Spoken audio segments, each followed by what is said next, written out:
When adding and subtracting rational expressions, just like when we're adding and subtracting regular factors, we need to find a common denominator. One way we could do this is we could take our denominators and we could break them into their factors. So 6 would be 2 times 3 times x times y. And 15x squared would be 3 times 5 times x times x. Now what we need to do is we need to create a list like we did when we were finding the LCM to determine the lowest common denominator. So in this case it would be 2 times 3 times 5 times x times y. So my common denominator here is going to be 30x squared y. So I want to make both fractions over 30x squared y. The other way you could look at this is you could look at the 6 and the 15 and think, okay, what's the LCD, or the lowest common denominator, between 6 and 15? Well, if I count up by 6's and I count up by 15's, the first number I'm going to come to in both lists is going to be 30. Then I'm going to look at my x and my x squareds. The biggest number of x's I have is 2, so I'm going to have x squared in my denominator.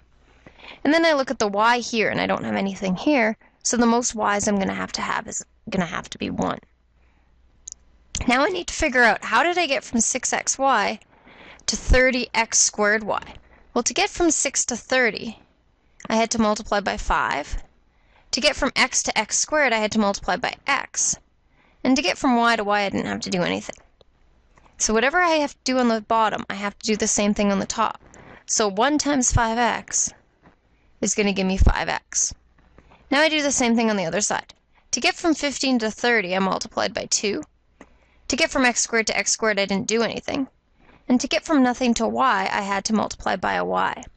So I do the same thing on the top, and I'm left with 4y. Now my last step is to collect any like terms, but since I don't have any like terms, I can write my numerator as 5x minus 4y. My denominator is going to remain the same, 30x squared y. Since I can't reduce this at all I have left to do is indicate that x cannot be equal to 0, because that'll make my denominator equal to 0. And y cannot equal to 0, because that will also make my denominator equal to 0. Here's another example, and again we need to come up with our common denominator. So if I look at the 2 and the 3, my common denominator is going to be a 6. I have x squared in this fraction. I don't have anything in this fraction, so both fractions are also going to need to have an x squared. So now I look at 3x squared and 6, and I know I'm going to need to multiply that by 2 in order to make it 6x squared, so I do the same thing to the top, and I get 10. On the other side, I'm looking at how am I going to get from 2 to 6x squared, and it turns out 2 times 3 will give me 6. I'm also going to need to multiply an x squared in there. And I do the same thing to the top, and I'm going to get 3x to the third over 6x squared. Now all I have to do is simplify this, so I've got 10 plus 3x to the third all over 6x squared. There's nothing I can multiply or divide by all of these, so I just need to indicate that x cannot equal 0, because that would make my denominator equal to 0.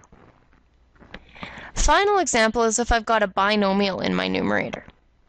So first thing I want to do is I need to figure out my common denominator. The common denominator of 4 and 6 is going to be 12. The common denominator of x squared and x is going to be x squared.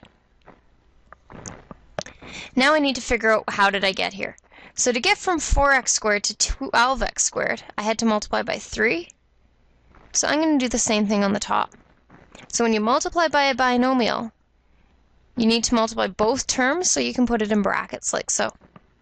Now I look at my other factor. To get from 6x to 12x squared, I'm going to have to multiply by 2x. So, just like in my last expression, I've got 2x and then x plus 6. Now I want to get rid of these brackets, so I'm going to expand this out. I get 3x minus 6 over 12x squared plus 2x squared plus 12x over 12x squared. Now I'm going to collect my like terms. 2x squared isn't going to go with anything. 3x and 12x is going to give me 15x. And finally, I've got a negative 6. And I've got a 12x squared in my denominator. Since this can't be factored or simplified any further, I can say that x equals 0, and I'm finished with adding that rational expression.